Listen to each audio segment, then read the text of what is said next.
Welcome back to the Move Better project. Today gonna work on a really intense mobilization that will improve your hip extension, something almost everybody needs. So I have a kettlebell and I have a big ball. These are sort of the two tools you'll need, one or the other for this one. And I first wanna just do a little pre-test and kind of see where I'm at with respect to hip extension. So I'm gonna be doing this on my left side. So I'm gonna just check in with a little half kneeling hip flexor stretch, try to find my glute, get my hip extended. All right, check in, how does that feel? All right, so that's kind of test number one. Test number two, just a prone hip extension, keeping my belly tight, no movement in the lower back, just feeling, all right, how does that feel in terms of how much resistance is there to extending my hip? So now that I've done that, I'm gonna first show with the ball and then we'll go with the kettlebell second. Where I'm going with this is I want to be right above, I have a hip bone right here. I want to be just north of that.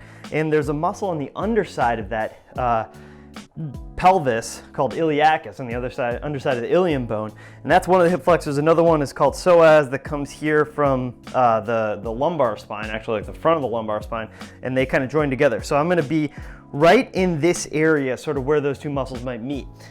And I want to be just, I'll find my bone, and I'm gonna be just above it.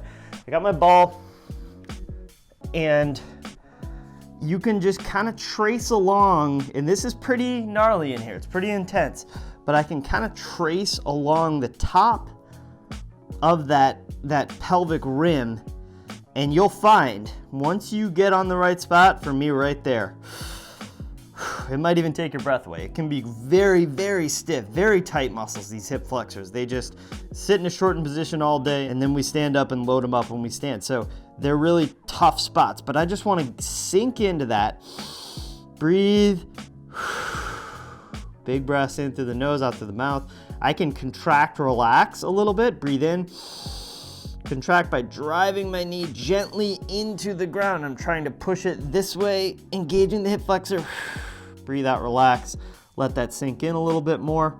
And then I can finally breathe in, contract a little bit, and then stretch, work on extending the hip, either from the distal end by extending my hip, bringing my knee up off the ground, or the proximal end by extending up, creating a posterior pelvic tilt to kind of get at the other end of that muscle. So that's number one. All right, blue ball, we're done with that one. And then we're gonna bring in the kettlebell. And with this one, the handle of the kettlebell is just gonna be a longer surface to get at iliacus right above that hip bone right there. So the handle of the kettlebell is just gonna be just above the bone.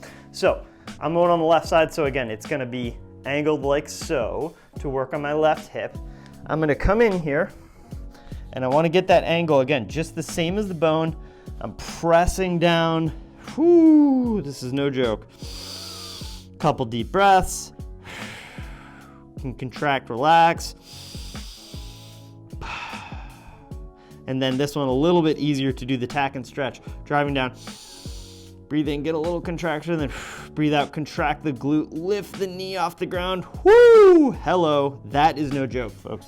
So I've done my two soft tissue pieces. I'm gonna come back up, recheck my half kneeling hip flexor stretch. Now the big difference for me is it's really easy. It's a little bit hard sometimes to find my glute contraction in these hip flexor stretches. After I work on the hip flexor a little bit, it's so easy to find a glute contraction on that side, whereas this side, it's still a little bit creaky. And that's something really I can feel that you can't see, but hopefully you'll be able to feel the same thing.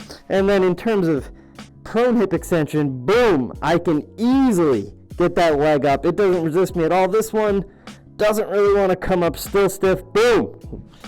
So a really effective hip flexor soft tissue mobilization for you to try at home.